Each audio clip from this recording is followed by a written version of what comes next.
Welcome to the Nurses Breakroom. It's not a place we get to visit very often in real life, but you're always welcome to come and recharge here. And while you're at it, head to selfcareisn'tselfish.com and grab your free copy of my book, Self-Care Isn't Selfish, The Compassionate Nurse's Step-by-Step Guide to Personalized Stress Relief. It's packed with simple, effective strategies to help you prioritize your needs without guilt so you can feel energized, focused, and ready to take on the day. Grab yours at selfcareisn'tselfish.com. Hello, and welcome back to another episode of the Nurses Breakroom with Jenny Lytle, RN. Last time we talked about gentle ways to set the work down after a hard shift. And today I want to talk about something that often comes up right after that, and that's rest. And more specifically, why is it that rest can feel so hard? Even when you know you're exhausted and you know you need it. If you've ever finally had time to rest and you feel restless or guilty or like you should be doing something productive, I totally get that because that is definitely something that I have struggled with, and I do struggle with myself. You're not alone. You're not broken, and neither am I. And there are several reasons why this happens, and none of them mean that we're doing anything wrong. But one reason is conditioning. And many of us, especially those of us in caregiving roles, we were taught either directly or indirectly that rest has to be earned, that you rest after everything else is done. But in this kind of work, everything is never done. In most things, everything is never done. You know, that to-do list, when is that ever finished? But for us, there's always another chart, another patient, another family, another need. And your body learns to stay on. And another piece of this is your nervous system. So when we spend our days being alert, when you're constantly reading the room and responding to emotions and anticipating needs, your body gets very good at staying in that mode. And so when you finally stop moving, your system doesn't immediately relax, especially if it's not something that it's used to doing. And sometimes it feels uncomfortable. Sometimes it feels unsafe. And sometimes we just feel very off when we try to do that. And of course, that's not because rest is bad, but because your body hasn't fully learned that it's allowed to rest. And then there's identity.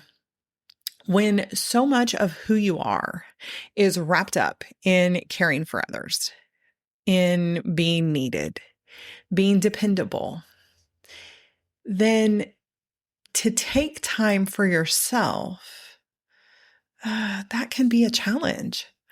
Rest can bring up a question that we don't always ask out loud, but if I'm not doing, then who am I? And that's heavy. And that's something that I really struggled with that myself, with that losing my identity, not realizing who I was without the work that I was doing.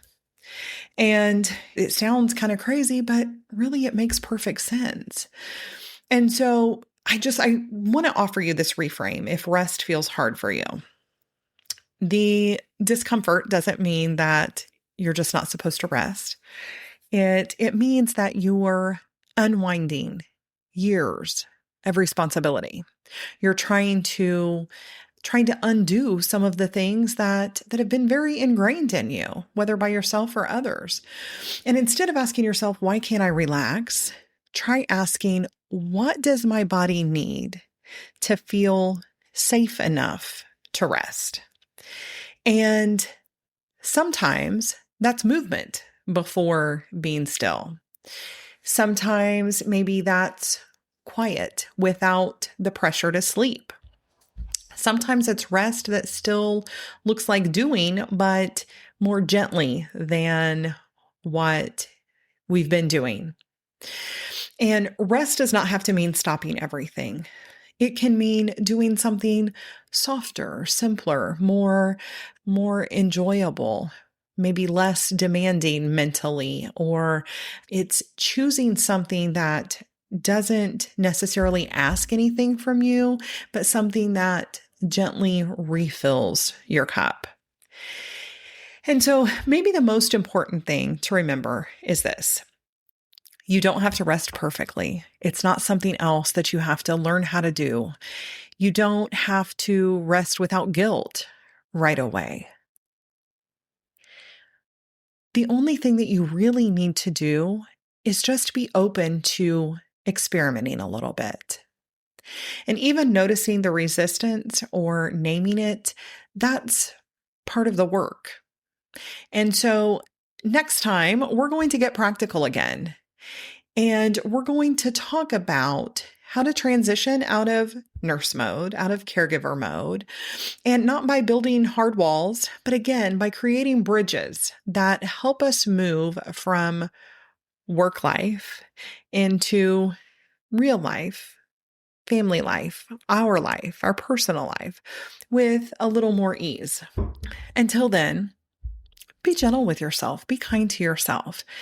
The work is heavy, and you're allowed to rest. And until next time, remember, self-care isn't selfish. It's the only way we can continue to care for others and live our best lives. See you next week. Disclaimer. Although I am a registered nurse, the medical and health information contained in this podcast is provided for general information and educational purposes only and is not a substitute for professional advice. Therefore, before taking any actions based upon such information, I encourage you to consult with appropriate professionals. I do not provide any specific medical or health advice, and the use of or reliance on any information contained in this podcast is solely at your own risk.